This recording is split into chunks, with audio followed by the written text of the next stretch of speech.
Welcome into a Football Friday edition of the Desmond Johnson Show here on Tobacco Road Sports Radio, tobaccoroadsportsradio.com. Got Demetri Ravanos in the house from OG Triangle Media. We're going to talk Panthers. It's a Bleav and Panthers Extra edition here. Also, Ryan Stone will stop by with his best bets for the weekend. Got a lot to look at in college football and in NFL. It's a Football Friday. Go ahead and hit the theme music. Let's go. It's the Desmond Johnson Show. Live with Desmond Johnson, son, the live is one. Represent NC to the fullest. Yeah, welcome to the Carolinas. Everywhere you go, the sky is Carolina Blue, the finest. Live action, feedback, the city needs that. I've been number one, no cap. Here's the recap. Adrenaline is my addiction. I'm about to relapse. Step on the turf if you won't and get your weed whacked. I'm going harder than a martyr on the starter end. It's the heart of man, that's a rap like a cardigan. I'm breaking records, it's fourth and inches, I count the seconds. The over-under's my roar of thunder, my secret weapon. Yeah, the game is to be told. I don't break, I break modes. Follow me on Tobacco Road.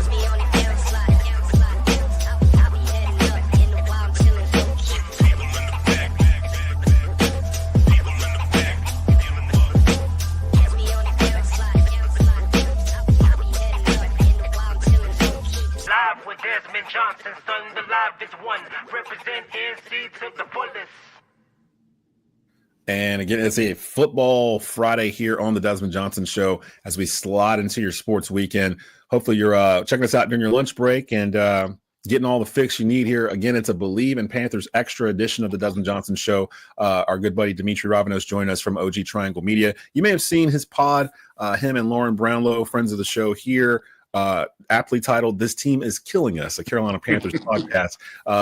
Demetri, welcome back to the show, man. What's going on? I'm good, buddy. How are you? I don't know. I don't know. I don't know how to feel. Listen, I tell Lauren all the time, thank God Bama started winning again, because Sundays are miserable. I can't have Saturdays being miserable too. I have to admit, though, the past couple of Sundays have not been miserable. Like, we were starting to slip back into that stretch where we were, you know how it is as a Panther fan, where you get to some Sundays, it's like you don't even want to be there, but you have to be there because you have to do a pod on them or whatever it is. So you're forced to watch the entire 3.5 hours of whatever nonsense they've thrown out there. And it's slowly starting to feel like, partly because a lot of the defensive players started coming back that were injured. And that was a large part of it. So they're starting to make some fourth quarter stops. And I got to give credit where credit's due. Bryce Young has took the time sitting on the sideline, watching Andy Dalton. The game seems like it's slowing down a little bit for him. And he seems like he's starting to make good moves here. And I was telling you off camera, you were a heavy part in me changing my mind off of CJ Stroud to Bryce Young back in March or whatever, before the draft, when the Panthers made the trade up. And it was apparent they were trading up for Bryce Young. Myself and Skylar Callahan from Bleav in Panthers, we kind of had to talk ourselves off of CJ Stroud, because we were pretty much on CJ Stroud. And Stu was pretty much non-committal. And after speaking to you and some others, we started coming back around to Bryce Young, watching this film and everything, going, hey, there's something to work with here.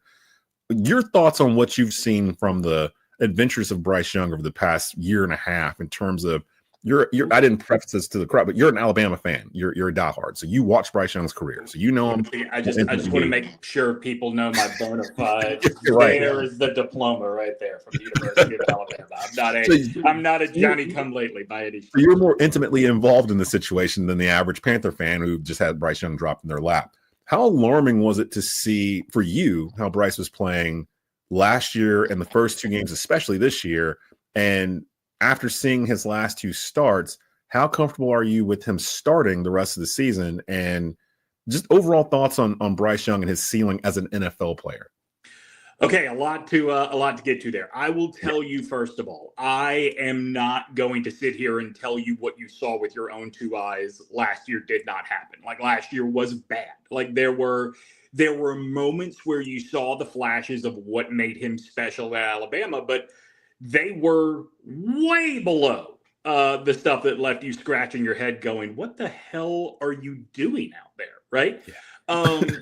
I think it is fair to say, last year, when your best receiver is a slot guy playing out of position and your left tackle has forgotten like the basics of his job, you've got a steep hill to climb up. That being said, Bryce was making mistakes that you didn't used to see him make. I think it is very obvious that this is a dude, and I always remind people this, not only were the 2021 and 2022 Alabama teams loaded with talent. But remember that Bryce played his high school football at Mater Dei in Northern California. For people that don't know, like, that's the Alabama of high school football. Like, this is probably the first time in his career he has not been on clearly the most talented team on the field. And I think we've learned Bryce still has all those intangible qualities that led him to a Heisman Trophy, but that is not enough in the NFL. And there's a steep learning curve. I thought that the game against New Orleans to start the year was so much worse than any game last season. And then the second game against remind me who they played in the second game. Oh, he stunk it up. I just can't. I think I've blocked it from my memory. Yeah, I just it's only been like 2 months. It's like, yeah, I mean, I just can't remember the order, but I remember that. The Chargers. The Chargers game. He looked defeated. I mean, he looked broken in that game. So I got benching him. I do think at this point, regardless of the fact that this may be a mirage and Bryce may have just taken advantage of two bad opponents, I would tell you, Desmond, that the last game that Andy Dalton played, which was the just dismantling. Oh God! Now here I am forgetting who that one was at the hands of. Hold on, I got you. It was. I said I got you. It was the Bengals. Was it the Bengals? No, it was. No. That was early on. Hold on. I'm sorry. That was Broncos. No, yes. Commanders. Oh, Commanders. No, right. The Commanders was 40-7, and then at the Broncos we lost 28-14, and then you got the. So wait, Bryce started the past 3 starts, right? Yep, he started the Broncos game, and then he started the 2 victories. Yeah, the game against the Commanders. Andy Dalton in that game looked worse than Bryce did against the Saints. Like, so at this point, I don't care if these last 2 games have been a mirage. Andy Dalton is not a better option at this point. And that doesn't mean it's got to be Bryce. That just means, like, if you've got 6 in one hand and a half dozen in the other, why not at least give the one that you are invested in for next year the opportunity to make your choice a little bit clearer? I do think that these last 2 games, though, Bryce has really turned a little bit of a corner. And I know the numbers are not impressive. I know that there are times still where if his footwork is not, exceptional, he is making some really just dumb throws and dumb decisions. But remember that the bar, as Lauren and I are so fond of saying of this team, the bar was in hell. So give him credit for stepping up and making some progress. If you are that low down and you are going to get to a serviceable NFL starter, this is the path, man. There's no teleporter to go from point A to point B without every other step along the way. Or I guess point A to point C without going through point B. Demetri Ravanos joining us here from OG Triangle Media. You can follow him on X at Demetri Ravanos, co-host of This Team Is Killing Us, a Carolina Panthers podcast with Lauren Brownlow. So you hit on a couple of things there that I wanted to touch on, because you have seen, I guess, college elite Bryce Young. The man won a Heisman Trophy. So, I mean, we all know that he can play the game. That's never been the issue. I think the issue for me it started to turn to, can he play the game on this level? And did they trade up too much to go get this player? Because a lot of the things that hold him back are things he can't control: his size, his height, things like that. He's not going to grow 5 inches because he wants to, that kind of thing. It's not about that at all. And so I don't know how long of a career he can have. Having said that, he's had some flashes where he's had some throws and some things here and there where we're like, oh, okay, that was a good throw. That was a good throw. Here's where my problem was. When you draft a quarterback number 1 overall, you're not drafting him with the idea of babying him. You're not drafting with the idea of having to surround him with stuff in order for him to achieve his highest ceiling or whatnot, whether it's a Cam Newton or a Joe Burrow or whoever it may be. Matthew Stafford, Jared Goff, you can go down the line. Now, there are different types of quarterbacks in those 4 I just named, and I'm trying to place where Bryce may ultimately be, because in all those I just named, they're game changers and they're game managers. Cam Newton had this whole conversation last year that we talked about for a couple of weeks, and I keep coming back to it because it keeps getting brought to me online on social media channels where people are trying to shoehorn Bryce into the game changer category. And I'll bring up one play in particular from last week against the Giants. the quarterback run that he had, where, first read ain't there, second read ain't there. He sees the hole, he just takes off running. He gets down, gets nice chunky yards, first down, moves the chains. But if you watch that run, there's a sheer difference, a distinct difference in elite speed and I'm getting out of the way so I don't get hurt speed. Like, that's literally, the pocket was about to crush. He goes, gets a nice gain. Nothing crazy about it. Might have been crazy because we normally don't see Bryce do it at this level.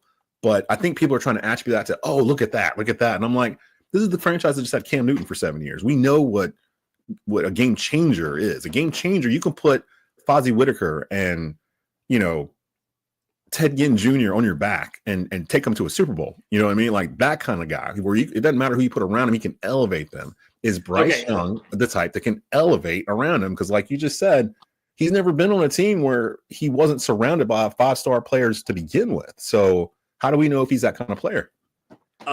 So first of all, I think you and I understand what it takes to be successful as a number one drafted quarterback very differently. Like if I think that if they had traded everything that was in the trade to move up to get Bryce, if they had made that exact same trade, well, I guess they did, right?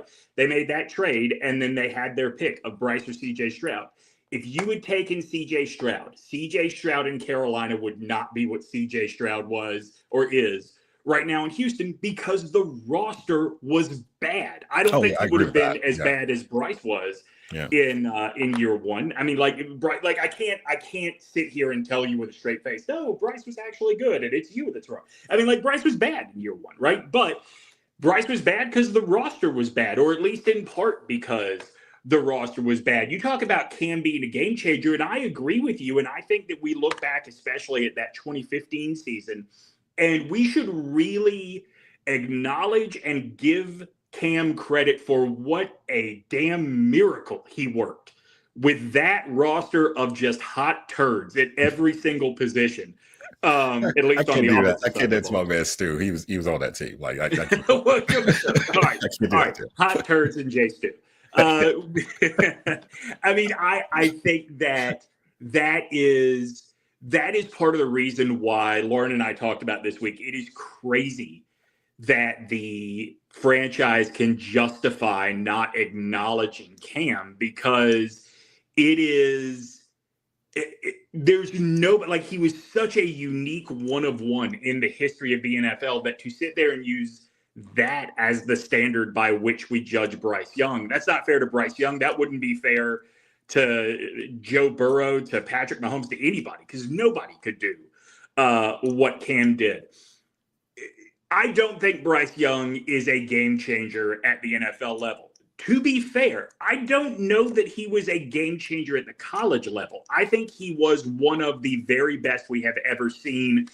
Again, talking about that at the college level, one of the very best we have ever seen at the intangibles that you have to be a quarterback. Decision-making, accuracy, those types of things that I guess you can do things to improve, but for the most part, you either have it or you don't, right?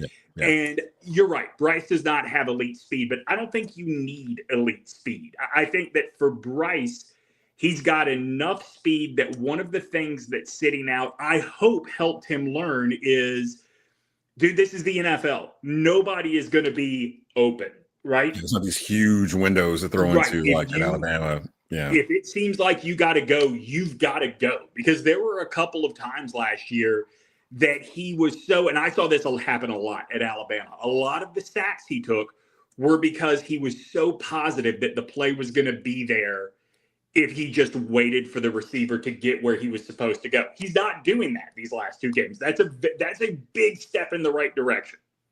So I guess really the question comes down to, because it when you talk about Bryce and the investment that the Panthers made in him and everything else, and I do love the fact that Coach Canales is not naming him the starter for the rest of the season or something like that. He's basically going on a week basis. I like that, actually. I hate it. I think it is a sign that Dave Canales has no business being a head coach.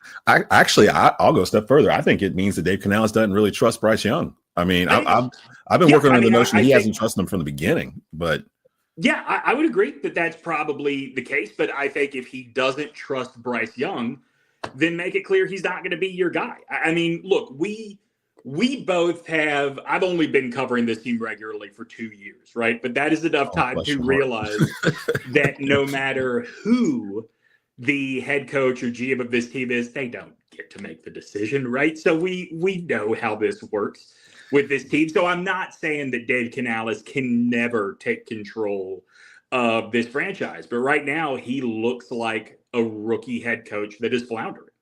Well, I have questioned Canales' play calling, and that's gotten a little bit better as we've gotten into the season. There's times where they forget they've got a running back averaging 5 yards carry back there. They just gave a bag to, and this parts of the game they completely forget he's out there. You were talking about Bryce's footwork earlier in this segment.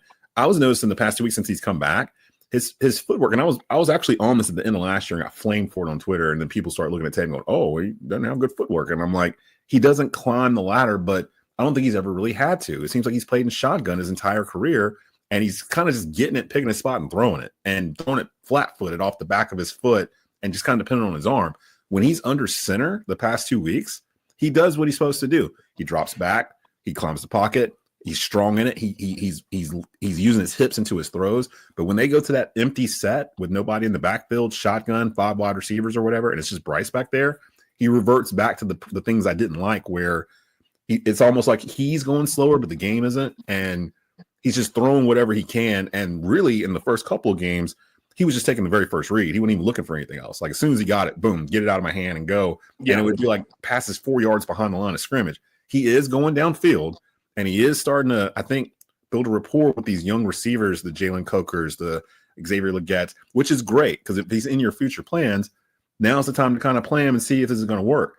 My thing is, to your point, I don't know, even with all this, if he's in the Panthers' future plans. Like, I don't. David Tepper seemed like the type he will cut. And I know he got rid of a lot to get him, but he also seemed like the type to understand when he's made a bad investment and cut it when he realizes it's a bad investment. Like, do you think that Bryce Young will be a Panther next year? I think the best way to answer that question, Des, is to say if he is not a Panther next year and they have identified who it is they're moving on for, like, dog, it's just never going to get better, right? Yeah. Like, I look at this upcoming NFL draft class, and I think that Cam Ward and Jalen Milroe have the most superstar potential. But I think we talk about them the same way we talk about Anthony Richardson. To get to that superstar potential, there's a very big hurdle for each one that they have to overcome, right? Yes. Cam Ward just, yeets it out there on every play, and Jalen Milroe can throw a bomb. He can throw a screen, but that 10-yard pattern stuff, for some reason, there's a mental block there. I wouldn't trust my franchise to either of those guys. I don't think I'd want either one of them over Bryce. That's really the question, right? Exactly. Would you want one of them over Bryce? And look, if you're talking about who is NFL ready right now, that's Shedeur Sanders at Colorado. And I don't think Shedeur can handle being the Panthers quarterback. Like, that's not a shot at Shedeur. Yeah. This is a very particular emotional drain that I don't think that kid is built for. I don't think Deion would let that go down. It'd be like an Eli Manning situation. He's already pretty much said with him and Travis Hunter, he's going to be doing that for them. Quick thoughts, moving off of, well, it kind of goes along with Bryce. Quick thoughts on what you've seen from the draft class, because although we were talking about how not knowing what you're going to do with Bryce Young is kind of keeping you spinning your wheels, I will say I have to give flowers to Dan Morgan, because he was getting a lot of flack at the beginning of the year for the draft picks he had and the free agent picks that got brought in for depth. And now I'm looking across the board and I'm just like, all right, I mean, it feels like the first 4 picks you got, you nailed them. And the free agent guys that you brought in, nailed them. Mike Jackson, all these guys like that are coming in and playing. And Jadeveon Clowney's playing well now that he's back. Josie Jules had a great couple of weeks since he's been back from injury. And by default, Ejiro Evo's defense has gotten better and started to resemble more of what we saw last year. And it was just a simple, he doesn't have any bodies. There's no players out there. JC Horn kind of made this point with the media this week, that earlier in the year he had said that this defense is so bad we can't even complete a tackle. And earlier this week he said, I kind of want to retract that, because now that we are getting bodies back on the defensive line, he said it's really easy to see how absolutely no pass rush trickles back and creates problems at every level of the defense. So I think you're right. Like, look, I thought DJ Wanham, when they signed Wanham, I was like, what the hell are they doing? Now, granted, we've only seen him one game, but he made a big difference yeah, he did against the Giants. For the draft class, I loved the Jatavian Sanders pick. I like Liggett a lot. I think that somewhere down the line, whoever the quarterback is, if it's Bryce, if it's someone else, if you get another like true X wide receiver, I think Liggett is better served as a Y in the NFL. Jalen Coker has been just an absolute breath of fresh air. The thing that I'm most excited about is seeing Jonathan Brooks for the first time this week, because I do Bleav that Brooks's ceiling is higher than Chuba's. Doesn't mean that I think he's going to step on the field and immediately be better than Chuba at all. You know, especially coming off of the long-term investment this team just made in Chuba Hubbard. I want to see that the Brooks pick, as much as I like him as a player, was not a wasted pick, because second round, that was a leap considering everything else this team needed. But I liked what I saw out of him at Texas. If they felt like between Hubbard and Sanders, they could Band-Aid over this thing until he was ready to go. Okay, now it's time to put up or shut up. No Miles Sanders this Sunday also, according to Coach Canales. So it'll be I think the reality is no more Miles Sanders. Yeah, I'm on that boat too. Well, I was on that boat a while ago, but now that you've got Brooks healthy, and a lot of people were saying he was the best running back in that draft. And he was the first running back taken off the board, if I'm not mistaken. Him plus Chuba. Chuba is 5.6 yards carry, whatever it is right now, over close to 900 yards rushing right now. Just one of the top 5. Stu actually called him out like a month ago, said he was a top 5 running back in the league, and we laughed. We're like, whatever. And then a month later, he was collecting receipts, and we're like, yeah, you kind of nailed that one. So, and what Dan Morgan has done, because he said he wanted to identify what Stu would call dogs, guys that were like a Jonathan Stewart, Steve Smith type, Muhsin Muhammad's, the Thomas Davises, the Luke Kuechly's, the Cam Newtons, the ones that are going to be your foundational bricks going forward. And I feel like he needs another draft, another offseason, and some health, and to figure out exactly what's going on at quarterback. And they're kind of on their way. I kind of see, like, I love the Trevin Wallace pick, at middle linebacker. And if Shaq doesn't get hurt, we don't get a chance to see him blossom into what he's doing right now. I like what they're doing. The last question here, is it enough to beat Pat Mahomes and the Kansas City Chiefs on Sunday? Now, you hear the name Kansas City Chiefs, and you're like 2-time defending champions. They're 9-1. We're acting like they're like in the bottom of the barrel or whatever. They've been basically just escaping every week. But the fact is, they know how to win. There's a difference in doing it by luck and doing it because you know how to do it. Right. And that's what Kansas City's been doing. I guess my question to you is, can they be had? Because we just saw them lose, but they lost to a Buffalo Bills team last Sunday that is just as good as them and is in the same kind of championship window as Kansas City with this current roster. They're not as explosive as they've been in the past. Xavier Worthy's a rookie, so you don't have that down the field yet. They lead the league in time of possession, if I'm not mistaken. So they're really kind of, I don't want to say Pat Mahomes is dinking and dunking down the field. It's not that at all, but it's been more of the Kareem Hunt show this year, right? They're running the ball, and so what do we look? We're in the back end of, it's so funny during the election when all of the political talking heads were talking about, Travis Kelce supporting the Democrats, loving Taylor Swift, and look how his production has fallen off. Yeah, he's also 35. That happens in the NFL. I know the whole Republican Party built their identity on not knowing ball, but let me tell you, that happens. He just signed like a gajillion-dollar podcast deal with Spotify or whatever. Right. He's not even thinking about football right now. He's got so much other stuff going on. I think if the Chiefs are going to be had, it's because the Chiefs beat themselves. And we've seen they're very capable of that. They are. Year, right? But the difference in how you end up in that situation over and over again and still end up 9-1 is 100% about, you mentioned it, knowing how to win, but also discipline. Like that trickles down, that attitude of this is fun, but it's fun because everybody knows their job, trickles down from the very top with Kansas City. And so it's hard to ever pick, especially a team like the Panthers, to beat a team like that. But look, Vegas, all of those palaces built in the desert weren't built because we knew easily who was going to win week in and week out. It doesn't seem possible to me that the Panthers pull this out, but you never say never. Like maybe coming off of the loss to Buffalo and the fact that this team really is now going into this part of the schedule that is like, it might be hard for the Chiefs to stay awake for like 4 of these next 5 games. Maybe the Panthers could catch them. I'm looking to see what the KC's still favored by 11.5. 11.5. Yeah, that's what I saw earlier today. Which is insane for an NFL game. Usually you don't get double-digit spreads no matter who the team is that they're playing against. But it's a 1 o'clock kickoff on CBS. I've been telling people the wrong channel all year long. I don't know why the Panthers have been on CBS. So I know why they're on there this week. But there were some games they were playing an NFC opponent, and they're on CBS. And I've been telling everybody the wrong places to go. It is CBS. It's a 1 o'clock kickoff at Bank of America Stadium. Kansas City, Pat Mahomes, Andy Reid, all those guys coming into town. Let's see if the Panthers can make it 3-0. Like we're at the part of the season with the Panthers where it's like, yeah, whatever. I mean, look, we're on for the ride. Let's go. Let's see what happens. If you have watched this team all season long and you look at the schedule ahead and you if you look at the schedule ahead and think that they are definitely winning any game other than Dallas, shame on you. Just enjoy the ride at this point. I will say that the back half of the schedule, when we did it in the preseason, we were looking at it after the bye week and going, "Ooh, this is where the bottom falls out." Now we're looking at it like it ain't that bad. Like, I mean, we'll be competitive. There's some of these games that can be had in here, but there are games on the schedule. I mean, like, look, I think that it's going to get ugly, and it's going to get ugly real fast against the Eagles. It could get ugly kind of fast against Kansas City. Yeah. But look, 4 wins is literally twice as good as they were last year. Take what you can get. Yeah. Take what you can get. Progress is slow, but take it when you can.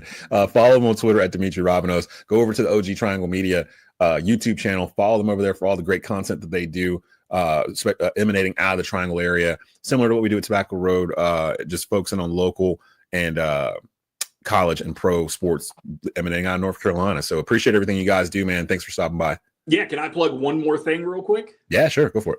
On January 31st, our buddy Bomani Jones is coming to town for a live show at the Rialto in Raleigh. Tickets go on sale at the Rialto's website tomorrow, Saturday at noon. So look, if you love Triangle basketball, Tobacco Road basketball, it's going to be a great show. It's the night before the first Duke Carolina matchup of the season. It's going to be Bomani, it's going to be Ovius and Giglio, it's Marcus Ginyard, Tyler Hansbrough are part of it, and we're not done adding yet. I told Bomani the other day, like, I just don't want to get to the point where we're waiting to solidify the lineup and we don't even announce the show until a week ahead of time. Let's go ahead and get this out there and get these tickets on sale. So there is a whole lot more to come. It's called the Basketball Jones. Tickets on sale through eTix and the Rialto's website Saturday starting at noon. Oh man, I might have to come check that out. That sounds crazy. I saw the post for it a couple days ago, and I was like, oh man, that sounds like it's gonna be a good time. So I'm gonna have to roll out. I'll contact you about that. See if I can get out there and hang out with you guys. But again, follow Demetri on X at Demetri Ravanos. Go follow OG Triangle Media for all their content there. Appreciate you, bro. All right, buddy. Good talking to you. Coming up, Rhinestone's best bets. It's Friday. Back in just a bit here on the Desmond